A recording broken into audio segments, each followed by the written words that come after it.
So, welcome everybody to electric vehicles. Will they make the difference? I'd just like to introduce Chris Todd to you. I think most of you probably know Chris anyway, but just in case you don't or you're watching the video later. In the 1990s, Chris helped coordinate an alliance of groups along the South Coast Against Road Building, or SCAR, and they opposed the Folkestone to Honiton Trunk Road. In 2001, Chris was appointed by the South Downs campaign to network 160 organisations and to coordinate the campaign for a South Downs National Park, which became a reality in 2010. He chaired the partnership which saw the area around Brighton become UNESCO Biosphere Reserve in 2014, the first in the UK for over 40 years. And from 2014 to 2019, he was employed by Campaign for Better Transport to support local groups fighting roads and bus cuts. And that's where I first met Chris, actually, when we were doing the NDR campaign. And then Chris went on to set up the Transport Action Network in 2019. And this week, Chris and the Transport Action Network have been making the headlines. I'm sure you've seen this, as they've taken the DFT and Grant Shapps to the High Court over carbon emissions in the RIS2 National Road Building Programme. We're very grateful for Chris for finding the time to join us for this webinar in what must have been a very exciting and tiring week. And I'll hand over to Chris now. Thanks very much, Andrew.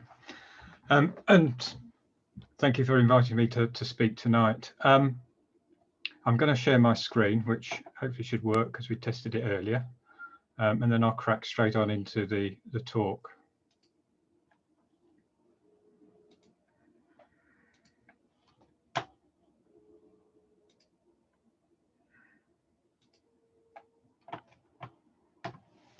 Hopefully that's all working for everyone. So the talk is electric vehicles, will they make any difference? What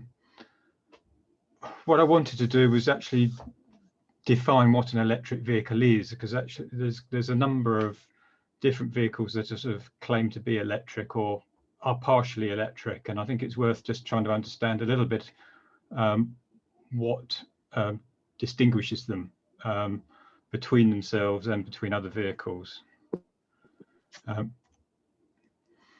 So yeah, what is an electric car? Well, one that runs on electricity is the obvious answer, really, isn't it? But there are a number that run on electricity and some that run on electricity some of the time, but petrol or diesel the rest of the time. So what is commonly known as a battery electric vehicle is one that runs purely off batteries and has to be plugged in to get all of the power that it uses. But there is another type of vehicle which actually comes in two categories, which is the hybrid vehicle, which I'm sure people are aware of. Things like the Toyota Prius, for example, was one of the first examples in the country.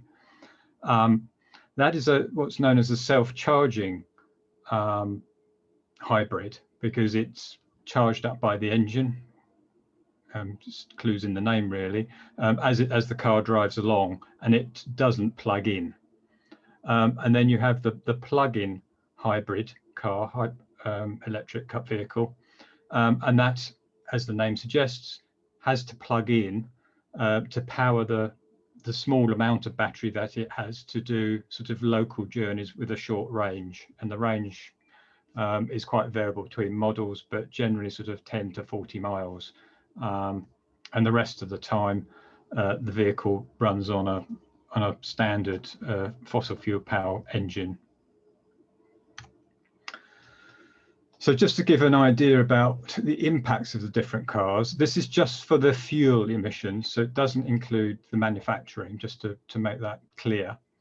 And if you work from left to right across the page, you can see that petrol has the highest lifetime fuel emissions, followed by diesel, which is partially better. And then you have the two types of hybrid, which are obviously better than a fossil fuel car or solely fossil fuel car, but they still have a pretty big footprint. And as you can see, the self-charging hybrid has a bigger footprint than the plug-in hybrid. But compare that to the battery electric, and the footprint of the battery electric is pretty small in comparison. Now, the footprint of the battery electric, just to be clear, and I think this one's for the UK, is dependent on how the electricity is generated. So somewhere like Norway, which I think is 100% renewable energy, then the footprint would be 0. But for places like France and the UK, which is decarbonised fairly well, it's more modest. But places like Poland, which has got a lot of coal-fired power stations, it would be a lot higher. But it would still generally be better than a plug-in or a self-charging hybrid. But we also have to remember that car manufacturers are great at hiding the true impact and the true footprint of their cars and the emissions that they cause. And these are 3 vehicles that Transport Environment scrutinised. And if you look, you can see the official CO2 figure upon which they pay, in this country, certainly the vehicle excise duty is determined, is the lowest of all of the bars. But then if you actually look at the real world emissions, they are much higher.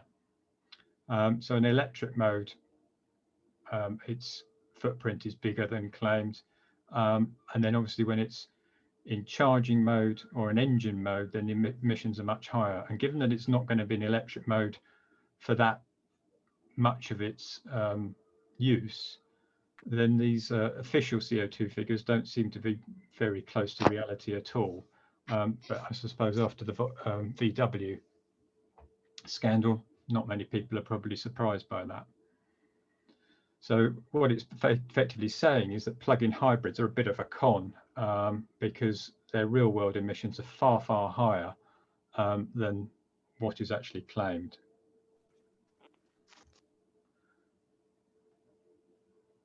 Now, this is looking at the real-world emissions in terms of,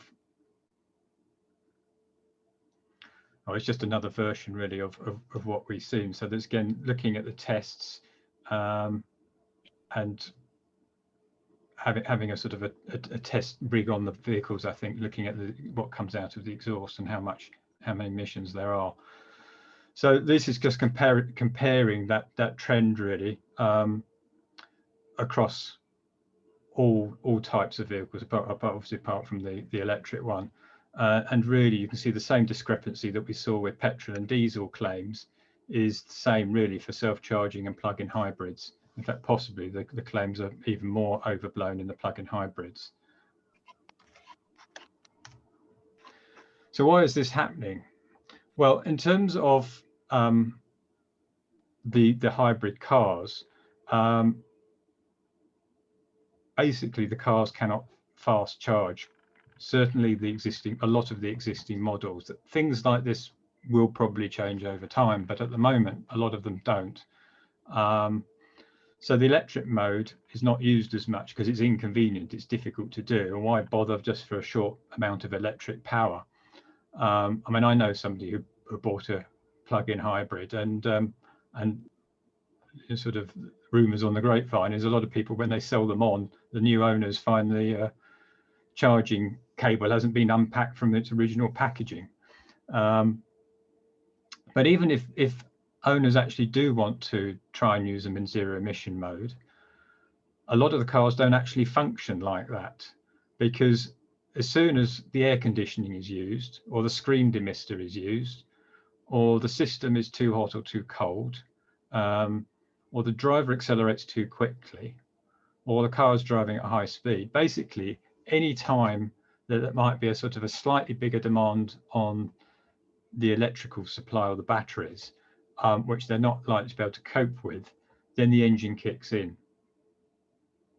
And so unless you have the sort of perfect, probably autumn day, when you haven't got to use the demister or the air conditioning, it's not too hot or too cold, and you're pootling around at a very modest speed or acceleration, you might be able to use the electric. And that's part of the problem, is that even if people do want to use the electric, quite often the software isn't letting them do it because of other drains on the battery and power require the engine to kick in. So we just need to go electric, don't we? I mean, that would seem to be the obvious solution to solving the hybrid problem. I mean, the hybrid, if you think about it, is actually probably wasting technologies. It's adding to the weight of a vehicle because it's having to carry around both a standard engine and a load of batteries, an electric-driven engine, facility. So going to electric in many senses makes more sense. I mean, it just cuts out the middleman, if you like, cuts out the fossil fueled engine, and we get to a much cleaner solution quicker. And that's what a lot of people are saying needs to happen. But I think it's worth stressing that electric vehicles are not problem-free. They require many more minerals, mostly for the batteries, and the batteries are obviously quite extensive to be able to give the cars any range, even with the advancements that have been made over the last decade. And there have been big advancements in terms of the cost, in terms of the efficiency, in terms of the lightness, but they still are a major issue and still are a major cost part of the actual new vehicle. Manufacturing emissions. At the moment, not many places are decarbonised in terms of power. And if you also include the mining emissions and the transportation emissions, much of that is not decarbonised as well, and probably won't be for some time. Certainly in the UK, we still have fuel emissions from electricity generation. So even if you're using electricity, it's not going to be 100% green. So there'll still be a footprint, but obviously that footprint is a lot smaller than if you were burning diesel or petrol in the car itself. It's also not pollution free. I mean, it is a lot better than a standard petrol or diesel engine because it is not burning anything, and it's the burning that causes the most problems. The burning causes the nitrogen dioxide and it causes the particulates, which, because they're and they can be very fine, but because they're involved in the combustion process, they get coated by other chemicals, and it's that causes the toxicity. Now, an electric vehicle doesn't have that, and with regenerative braking, it generally doesn't have brake emissions. Although you still have brakes, most of the time just taking your foot off the accelerator will slow the vehicle down adequately.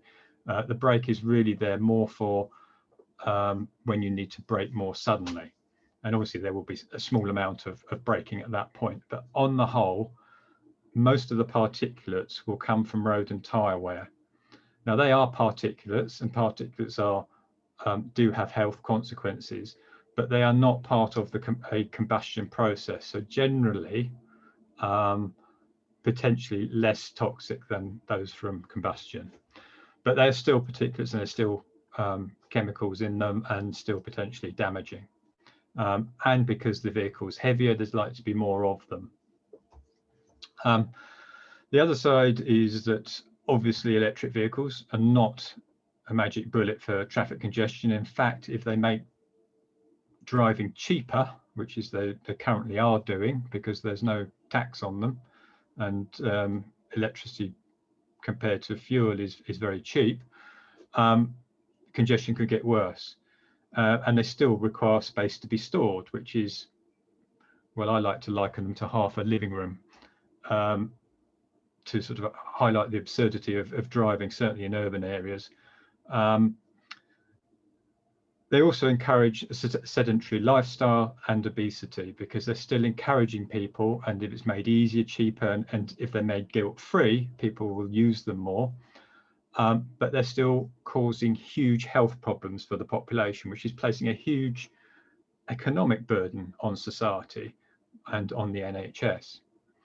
And my latest bugbear is the charging infrastructure, which I don't know if, where I live in Brighton, the engineers seem to think that any pavement is fair game now for plonking even more of these things on, with obstructions, blocking lines, etc., and narrowing pavements down. And we've got a hell of a lot more of these need to come out to be rolled out all over the country to be able to service the rise in electric vehicles. It's not to say that we shouldn't have them, but there are ways and means of doing it. But the default position for many transport authorities will be to dump them on the pavements, and that will directly undermine trying to get more people to walk, which is a major government priority, for a number of reasons. There are benefits of electric vehicles, which I'll just stay on this one for the moment. I mean, not least in terms of the number of parts, moving parts in them are sort of minimal compared to a petrol or diesel engine. So there are benefits in terms of the simplification of the systems, but they're probably much more reliant on electronics. But in terms of moving parts, there's far fewer. This is just to show the mineral requirements of an electric car, and most of this is related to the battery, and a large chunk of the copper will be related to the wiring and extra wiring that is needed to make the vehicle run. So you can see it's more than doubled the amount of copper, and then you've got your lithium and nickel, manganese, cobalt, graphite, and some rare earth metals thrown in for good measure. And I've left in the sort of requirements for power generation as well, because it just highlights actually going electric is not without consequences. And as you can see, natural gas, coal, and to some extent nuclear have a far lower requirement on minerals compared to solar, onshore and offshore wind. And offshore wind has obviously got a huge amount more on the copper front for the cables bringing the power ashore. But the reason to just leave it there is to highlight the fact that it's going to, both the electric vehicles, but also the power generation that we're going to need to increase to power them with, is going to place a massive increase in demand for minerals. And there are question marks in terms of, I don't think necessarily over the reserves, but whether those reserves are in stable places, or the impact that actually mining out all of those reserves would have on the environment in other ways.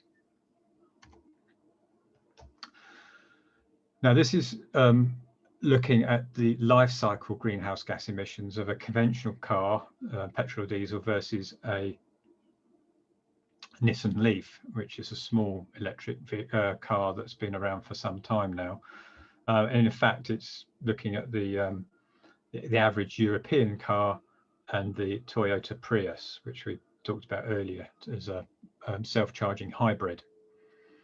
Now, as you can see from the sort of key, the bit that throws the existing cars, the average European petrol diesel car and the Toyota Prius, into a worse position than the Nissan Leaf, is the tailpipe emissions. You can see that generally the manufacturing is not much different. The fuel cycle is somewhat about the same, other manufacturing, and then the batteries. And the batteries have this funny sideways H, if you like, because it determines a range of potential levels of emissions, and that really depends on where the batteries are made. If they're made in Asia, for example, they generally tend to be using electricity that's more from a coal-fired station, whereas if they're made in the States, they're a cleaner energy source, so there are low emissions associated with the battery manufacturing. So that's why you get that variability. But you can see this is where the fuel cycle is effectively showing who's doing well on renewable energy, or in France's case, it's down to a high amount of nuclear energy. And in Norway's got 0. UK's not doing too bad compared to the United States or Germany and the Netherlands. The EU average is above us. But as you can see, so if you're in Norway, then the Nissan Leaf has probably got about 1/3 of the life cycle emissions of the Toyota Prius, and probably about 1/4 to 1/5 of the average European car, approximately. This is just a similar example, but with the Tesla Model 3. And the reason just to show is to show that basically the bigger power, it's got a much bigger battery. I think the Nissan Leaf's got a 40 kWh battery. This is a 75 kWh battery. And as you can see, that's starting to push the impact or the footprint of this vehicle up. So it's not actually, in some environments, it's not far off what a Toyota Prius would be. And if you took the worst manufacturing of the batteries, actually it might even be higher than a Toyota Prius. So there's a lot of variables involved in all of this, and so these are they are sort of best estimates. So overall, I mean, generally battery electric vehicles are better because they have a smaller carbon footprint. They don't have tailpipe exhausts, so they help reduce pollution. They don't produce pollution spikes in congestion. So if you do get congestion, there isn't an imperative necessary to get the traffic moving, because it's not causing the pollution. Well, when we have all electric vehicles, that will be the case. Obviously, until then, that will still continue to occur. Generally, they are quieter at low speeds, which is both a positive and a negative. They should be easy to run at the speed limit. I mean, a lot of people, certainly when we had 20 miles an hour where I live, brought in a lot of people saying, "Oh, you can't drive at 20 miles an hour," and sometimes for some vehicles, the difference in the different gears can put people off maybe trying to stick to the speed limit. Well, with an electric vehicle, there's no excuse, because it's just a question of how much you press the accelerator. You don't have to worry about the gears, and they're cheaper to run. So that's obviously good for the person running them. May not be so good, not so good for everyone else, who, if more and more people want to then drive them. So looking at some sort of key dates coming up in terms of as we move towards towards net zero in 2050, but actually we've got to achieve a number of important milestones before then, and the government's recently signed up to a 78% cut in emissions by 2035, for example. But these are some of the sort of key dates. I mean, this first one is very much an estimate, and it keeps changing. But people are talking about by the mid-20s, 2027, maybe even a bit later, maybe a bit earlier than that now, but is an estimated date when analysts believe that electric vehicles will be cheaper than the internal combustion engine vehicles to produce. And obviously that is quite an important milestone in terms of the promotion of electric vehicles over petrol and diesel. There's obviously the 2030 date. Now, this isn't legislated as yet, but that's when the government has said that it wants to ban the sale of new internal combustion engine vehicles. So from 2030 onwards, only electric, or certainly in cars, only electric cars would be allowed to be sold, or new electric cars would be allowed to be sold. And 2035, and this is where this is sort of adds a bit of uncertainty into the figures when you look at figures in terms of what's the impact of everyone going electric, is that at the moment they're talking about allowing the sales of plug-in hybrid electric vehicles to continue till 2035.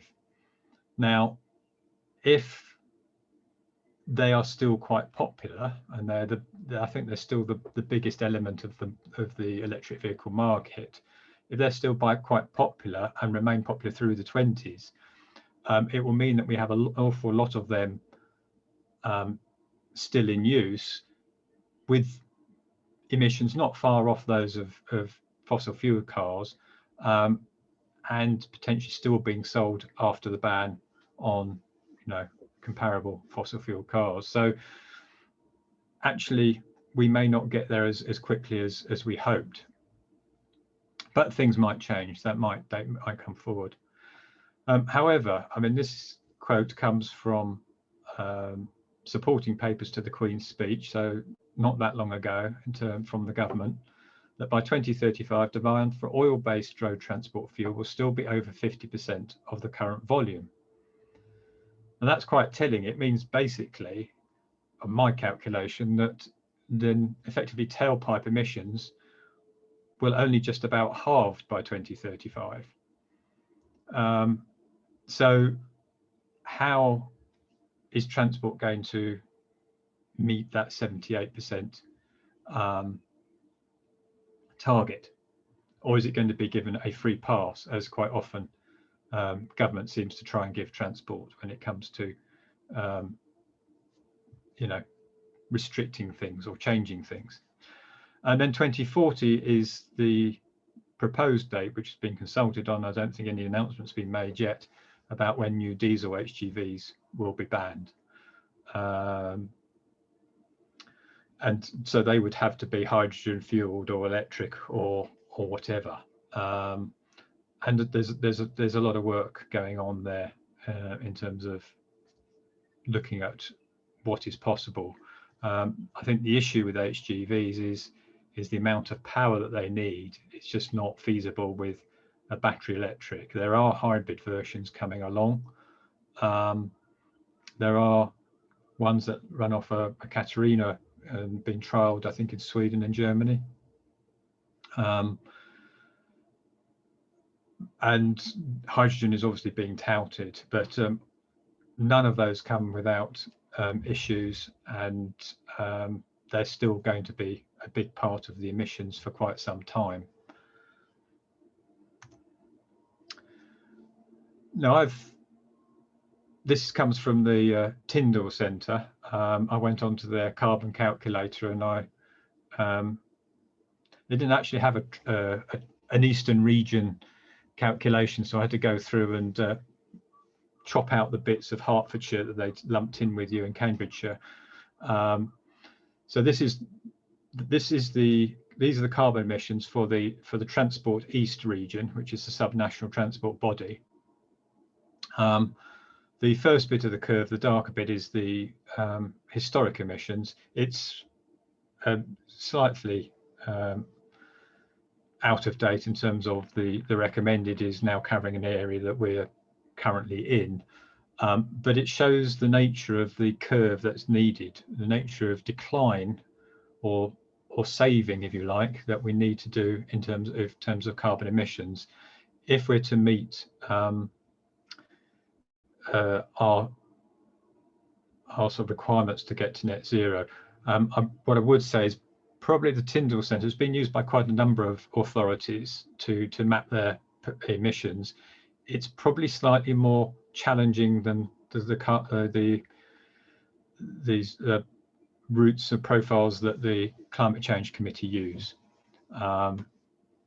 It's less conservative. The Climate Change Committee are reliant on quite a lot on technology, and particularly carbon capture, for example, more than perhaps is advisable in terms of being cautious, taking the precautionary principle.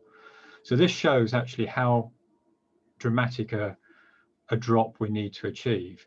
Now, as you can see at 2030, I mean, even just from a cursory glance, you can see that's probably, it's certainly about 75, maybe to 80% drop from probably where we are about at the moment. So the thought of that we're still going to have 50% of oil-based transport fuels being burnt means that we've got a big shortfall, and that, you know, it's the electric vehicles that we're going to have on the road are not going to be enough. The only way that they would be enough is if their implementation was brought forward dramatically. Then we might be able to do it. The only other way is to look at other means. So this is, I thought, just give a bit of context as well in terms of how realistic all of this is in terms of meeting our requirements, meeting the pathway to net zero, whichever one we decide to use. So this is the balanced net pathway from the Climate Change Committee, which is the bottom purplish lilac line. Then you've got the dotted line at the top, which is the baseline emissions, which is basically what would happen if nothing happened. And then your top two, the green and the yellow, are probably about as much credibility you can give the government in terms of what might be achievable. Because the green is fully on track, so we might just achieve a modest reduction on our current figures in terms of what's fully on track, and then potentially on track an even more modest improvement upon that. But then we get into this brown and orange sections, which really are areas where government is failing. I mean, some action, but risk of falling behind is probably being quite polite, to be honest. And then falling behind, which is, if you look at it, more significant than what's fully on track and potentially on track. So there's a huge amount of uncertainty and a huge amount that is not being done to actually get us down to the path that we need to.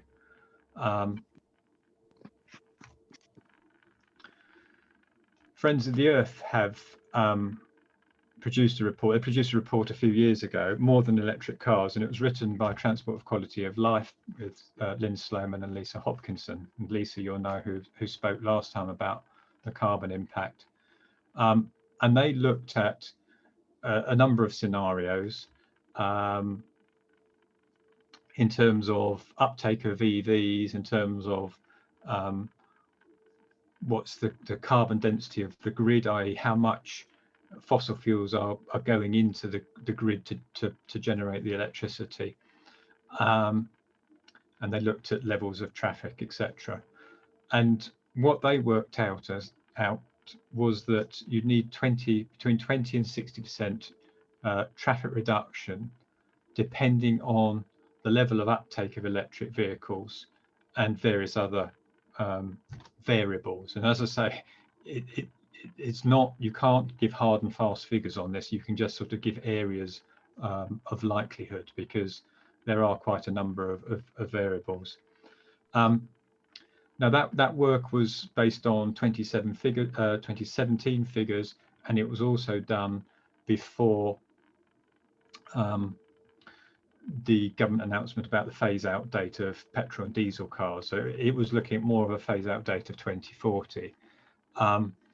But the principle still holds good, and Lisa Hopkinson has certainly revisited the figures and sort of done a sort of a rough and ready calculation looking at 2018 traffic data, so the traffic data is slightly more up to date, and looking at a 2030 phase out date, and looking at a number of scenarios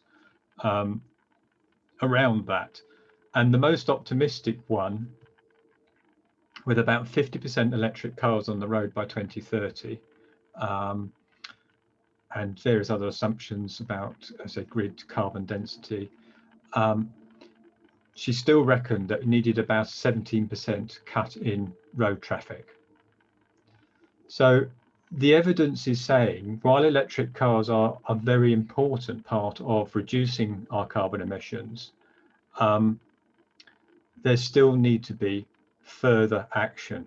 And as you can see from the government policy, in terms of actually delivering on even, getting to electric vehicles, the power in place, the changes required, the government is still falling behind on a huge amount. And it's still not tackling actually the other things that need to be done beyond electric cars, because its mantra at the moment, for those of you who might have seen Transport Questions the other week, was that basically technology will solve it all. We don't have to worry, business as usual, we'll just swap every car over for an electric car.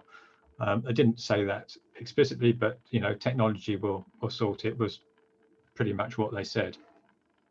So, and I think that's a danger with a lot of people. People have got the idea that petrol and diesel isn't good. They understand that has an impact, but because air pollution and petrol and diesel are really the sort of the strongest messages that have got through, and a lot of the other ones have been lost, such as the impact on people walking and cycling, the impact of new roads on the countryside, etc.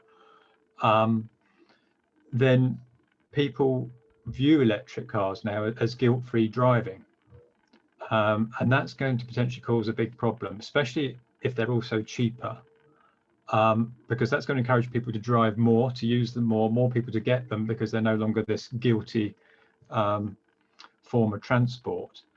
And we could be swamped with even more traffic, more obesity, more problems with parking and impact on the countryside. So it's very clear that electric vehicles and electric cars do have an important part to play, but potentially we actually need to have less of them. We need to have less of them and use them less, because otherwise we're going to run into a whole load of other problems, as in how do we source all these minerals, how do we manufacture the number of cars. I mean, don't forget, there are lots of places that aren't developed as far as we are, but want to develop like we have, who will also be looking at wanting to have electric vehicles. So that's going to place more demands on these minerals in the longer term. But I think the overarching message has to be is that electric cars have a part to play in the future role, and an important role in decarbonisation. But to rely on them to solve the problem is foolhardy, and will actually, in the longer term, just perpetuate a lot of problems that we've currently faced today. And that is really just to say that's what we need at a minimum. And given that the government is failing to achieve the emissions reductions elsewhere, potentially that might need to be an even higher figure in terms of reducing the amount that we need to travel. And that's not necessarily a bad thing, because if we can switch a lot of that to walking and cycling, that's a very positive move in terms of congestion, in terms of air pollution, in terms of public health and people's happiness. And if we can get people onto public transport and have better public transport, that's much better also in terms of being a more efficient user of road space than an electric vehicle. And like walking and cycling, it's a very equitable solution because it's more accessible than cars. So traffic reduction doesn't have to be seen as a negative. Actually, it could be seen as a very positive thing if it reduces, and it certainly would also help reduce noise pollution, which is an insidious thing that is not really often dealt with. So I think it's something that we need to sort of tell people about. We need to sort of actually start letting people know that electric vehicles are good to a degree and an important part of us tackling climate change, but actually they need to come alongside traffic reduction and less reliance on cars, and designing our towns and cities and settlements and rural countryside around people rather than around metal boxes, and making 20-minute, 15-minute neighborhoods so that people have access to being able to lead a reasonably wholesome life without having to resort to using a car. And that's the end. Thank you.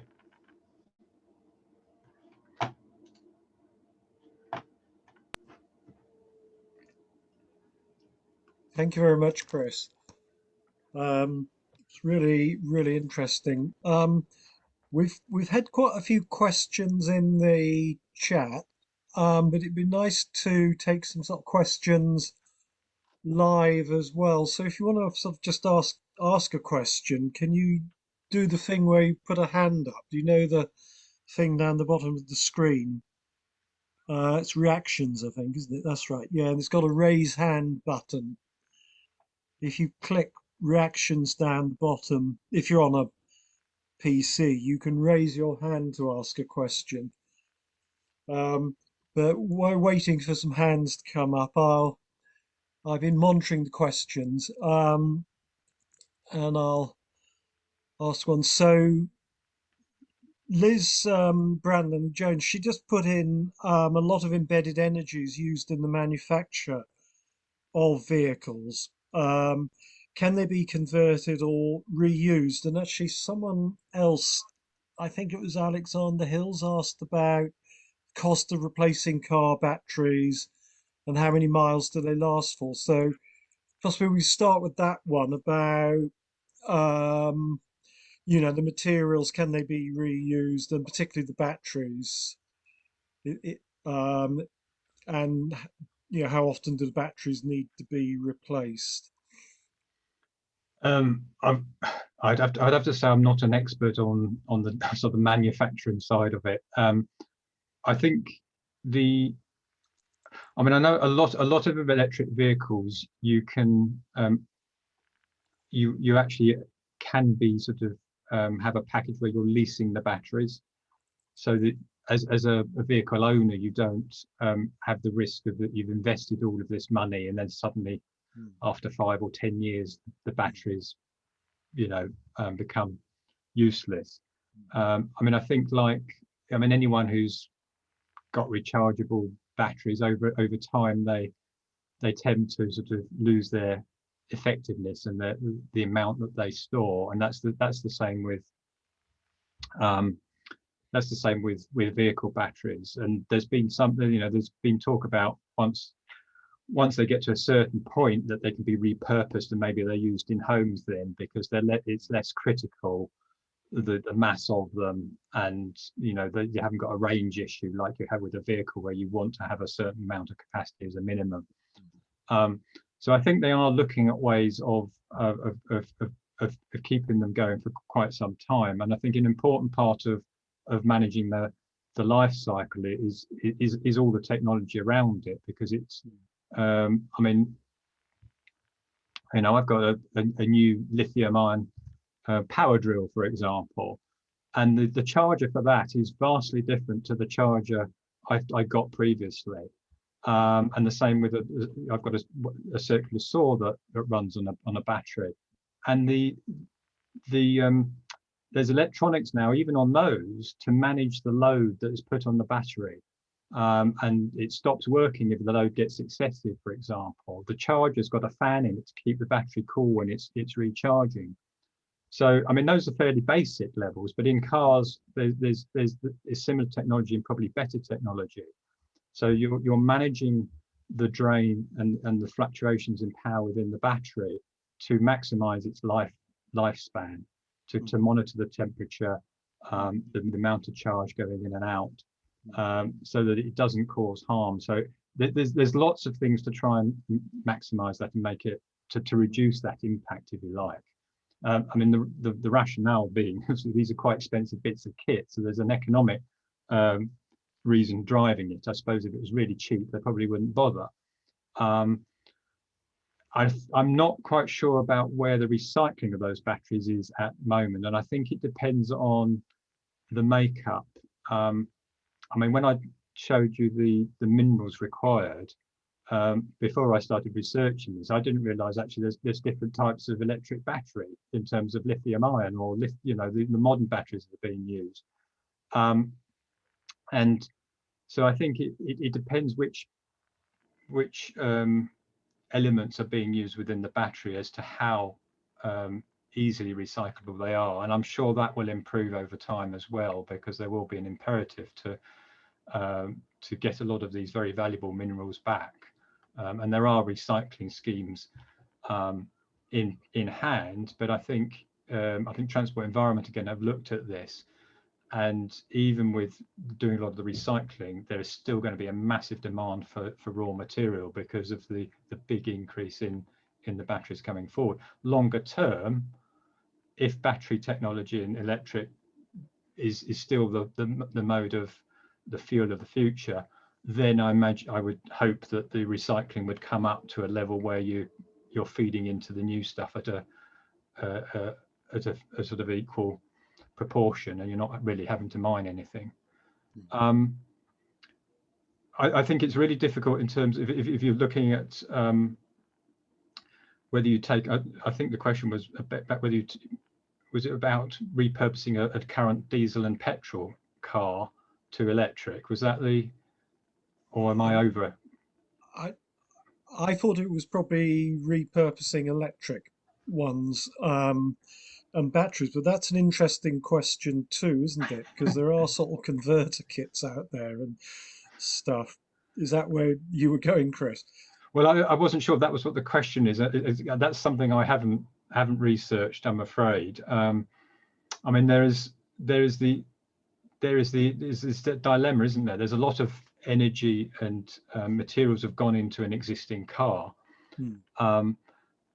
and it's when do you make that change? I mean, do you carry on using that car with its big fuel footprint on carbon emissions, or do you scrap it in, but then have a big footprint for the new electric car, but then minimal footprint for running it? And I think that's a tricky one. I mean, you can probably do maths on it, but I think there's still ultimately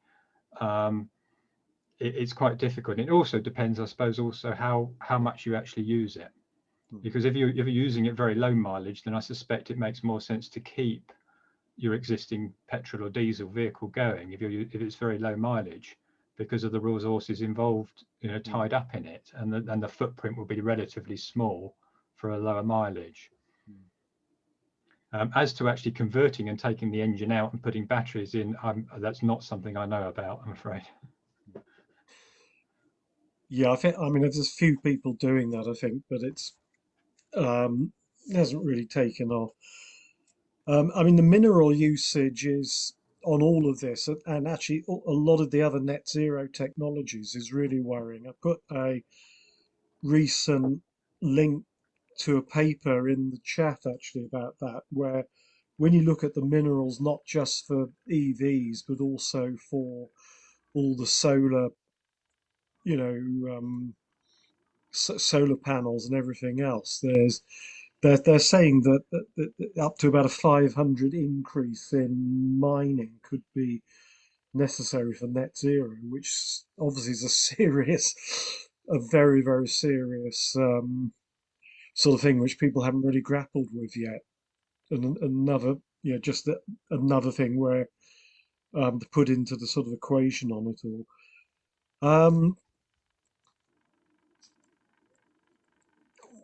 There's a couple of questions at the beginning about hydrogen and fuel cell vehicles. Chris, what's your yeah, Rob said that he calculated the emissions for a fuel cell electric vehicle. They came out the same as an ICE if you basically using grey hydrogen. Um, what's your view on hydrogen? Is that something which could come in as an alternative to electric vehicles for cars? Is it something that's used somewhere else? Um, I, I don't see it as a practical solution for cars. I think where people are pursuing it are the bigger, heavier vehicles where batteries don't cut it at the moment. And obviously that they are um, there is a problem with hydrogen depending on its source. Now, if it's coming from fossil fuel, then yes, it's not going to do anything really for climate change. Now, it's been linked to, I mean, certainly I'm down in Brighton, and I know our bus company is involved with um, this hydrogen hub, which I think is focused around Gatwick, and they're looking to use it on their buses, and they're hoping to get the hydrogen from the one of the offshore wind farms, for example.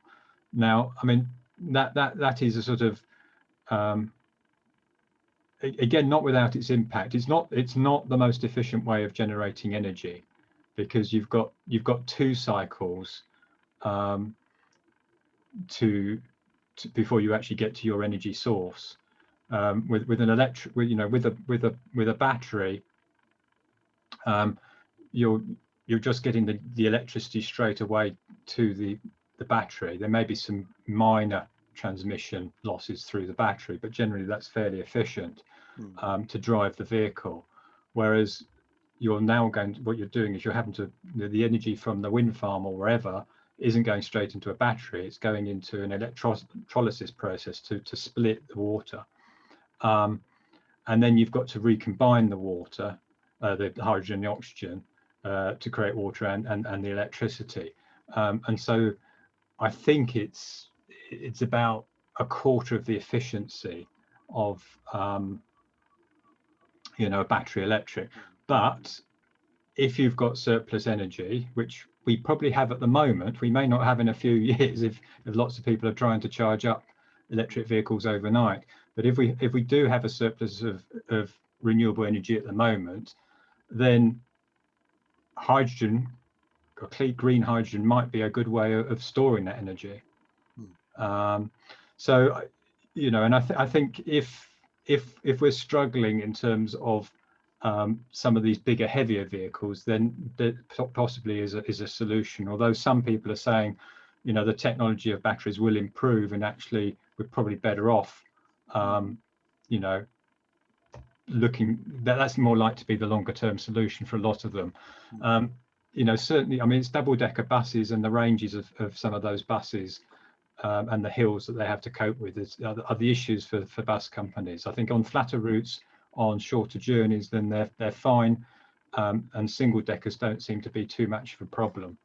But at the moment, certainly the double deckers are more challenging. But that could change in 5 years' time. The way things are improving. We had some sort of points in the chat about air pollution as well, and you sort of mentioned that, Chris. And actually, it's one of the things I land up with in spats with various people on Twitter about this one, actually. And it's difficult to know quite where the health experts are on it. The tires and the braking from electric vehicles do create particulates, but then people come back to me and say, well, they're different sort of particulates, which I think you also said, they're not produced from combustion. So they may be less harmful in some ways, but they're more likely to be sort of metal particles from the brakes and things like that, which could also be sort of, pretty nasty. So I just wondered, do you have a feel for where the sort of what the sort of medical research is saying on that? I mean, are the electric vehicles going to be as harmful for particulates or not? Or do we not know yet? Well, as it happened, attended a talk by Sir Stephen Holgate, who's from the University of Southampton, and has done a lot of work around this. Mm, And he was the one he wasn't specifically talking about electric vehicles, but he was the one who was specifically talking about that it's combustion that is the biggest danger, um, because it's the particulates going through the combustion process and what they get coated in, mm, and then their size allowing them to get right into very dangerous places, like crossing the into your blood and then into the brain. So mm, yes, while particulates are damaging, mm, um, I'm not sure, and this is my ignorance. I don't know um, what the size of the particulate is that comes from road and tyre, whether it's predominantly one or whether it's across the whole range. mm, Um, so I couldn't tell you, but the PM 2.5 and finer mm, are a problem. mm, Um, but as I said, he was saying that it very much is not just about counting particles. It is about the whole toxicity associated with them as right. well. And I think the point about brakes is yes, potentially with the elements within them, but as I said, electric vehicles, you actually don't use the brakes that often in Mm, comparison to a standard car, mm, because it's regenerative braking. yeah. Um, so that you know there may be a bit more tire wear and road wear associated with them. So what I was trying to do, I suppose, was to present it as fairly balanced as I could in terms of my understanding of it.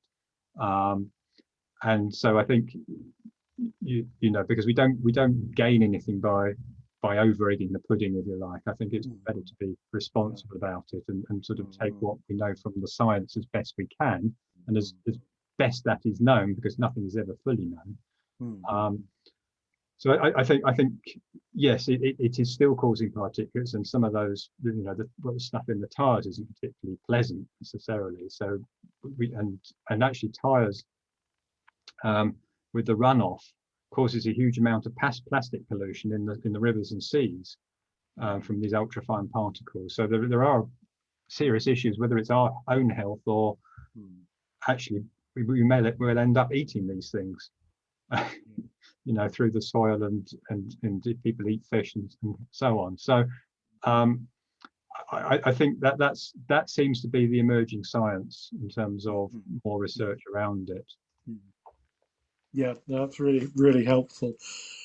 Well, we're so past 8 o'clock, so perhaps we'll wrap up with one final question, if that's okay. And so I thought we could go back to why we're all here, really, which is trying to challenge road schemes, or a lot of us are here, I think, trying to challenge road schemes. And the thing we're getting so much of now is, oh, well, you said it, Chris. Electric vehicles will sort of bring the emissions down and so on. Yet, we know by that data you said by 2035 that we're still probably still going to be using 50% fossil fuels anyway.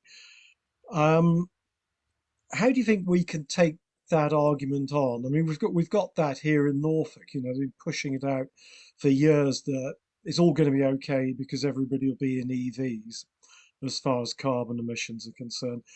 So, how can we take that argument on, do you think, in challenging road schemes?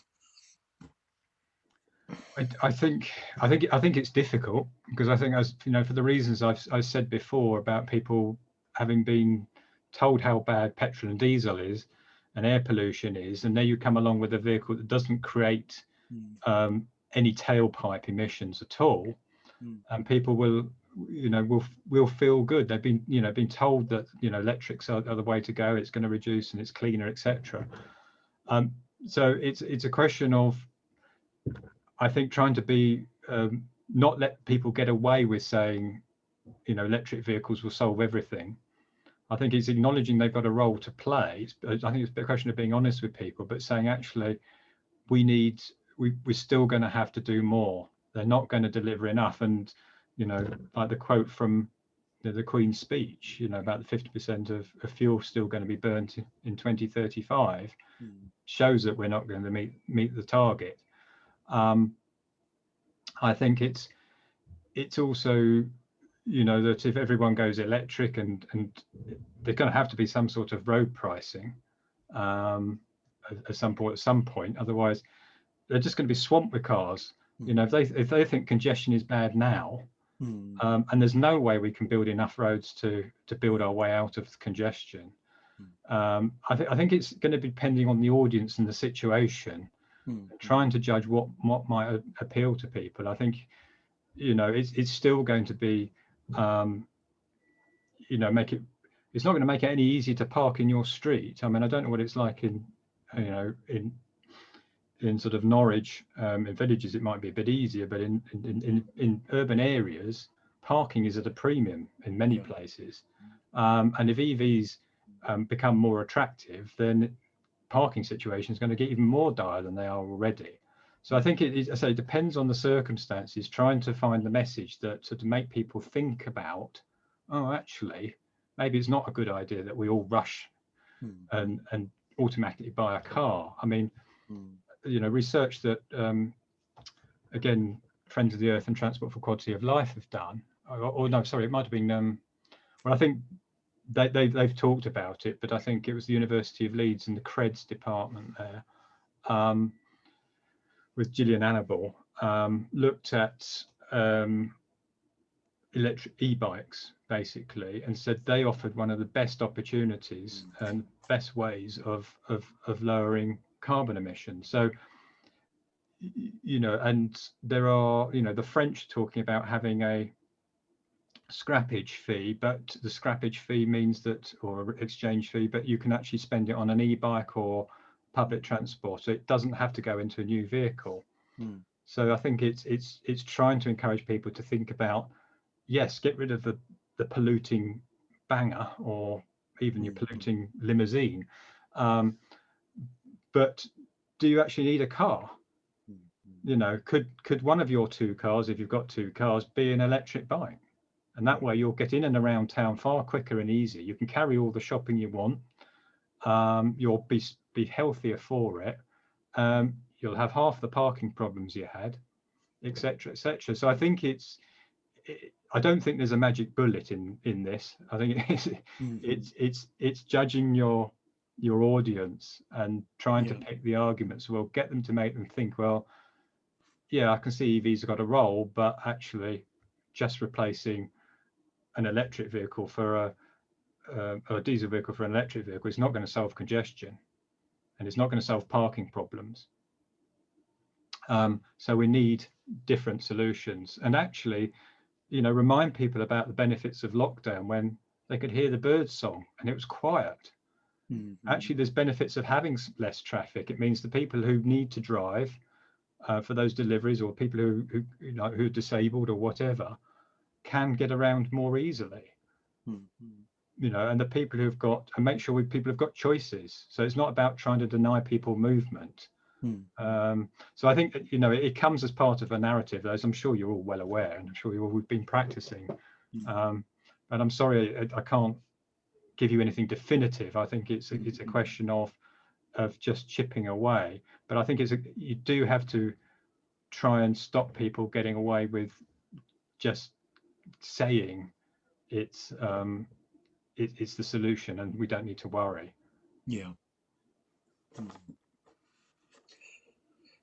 Thank you very much, Chris. There was one more question, actually, is whether it's possible for you to share the slides. Yeah, I can pass them over to you, and you can distribute. I had to work out how to send an email out to everybody, but yeah, we'll try and do that. Zoom's a bit difficult with that.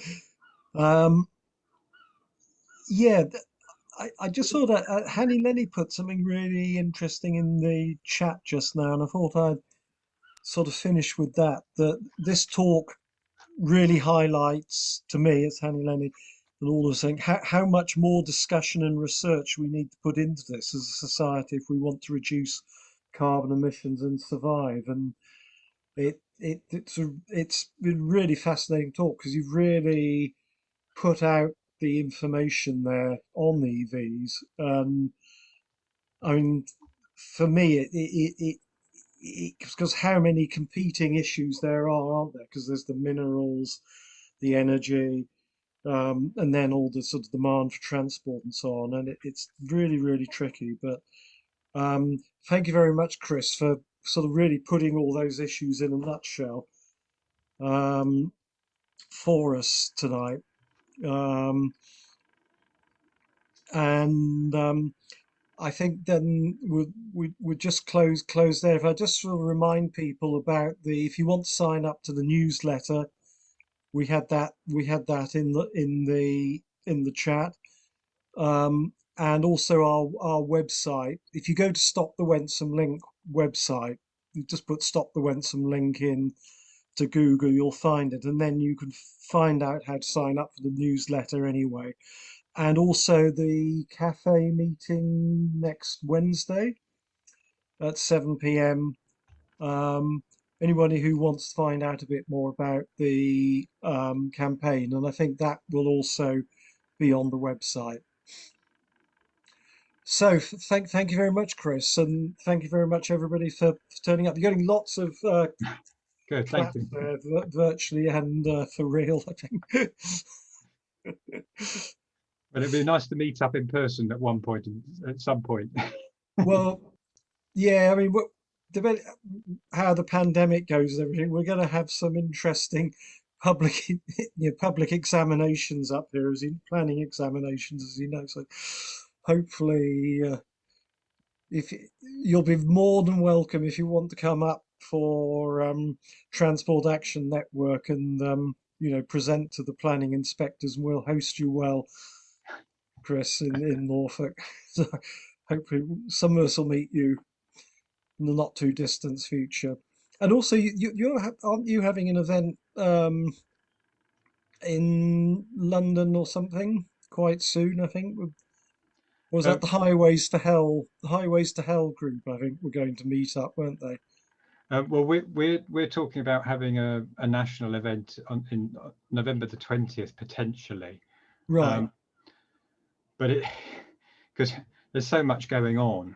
It does also depend on in terms of I think people's attitudes, but hope because we might start then going into winter and who knows what's right. going to happen with that. But because we got COP26, we didn't feel we could really do it before then, plus the length of Mm, mm, time. mm, But equally, there's a number of very big road schemes coming up mm, that we felt we couldn't really or didn't really want to leave it until the spring. mm, mm, So we're potentially looking at doing something. It may be in London, it may be in Birmingham. We're not quite sure. mm, mm. But November the 20th. So keep it free anyway, Yeah, if you're interested. yeah. So we should come to see you as well. Basically, was for November the 20th. Um, yeah, yeah. I mean, I mean, when you say a lot of big road skips, it's worth reminding people actually the free A47 ones in Norfolk. So we've got, as well as the Norwich Western Link, we've got these three A47 ones all coming up for planning examinations in parallel. One's already started the formal 6 month period. So there's just an awful lot going on. Anyway, Rob, hold everybody up more. Thank you very much again, Chris, and good night, everybody. And thank you for having me. Thank you. Good luck with your campaign. Thanks a lot.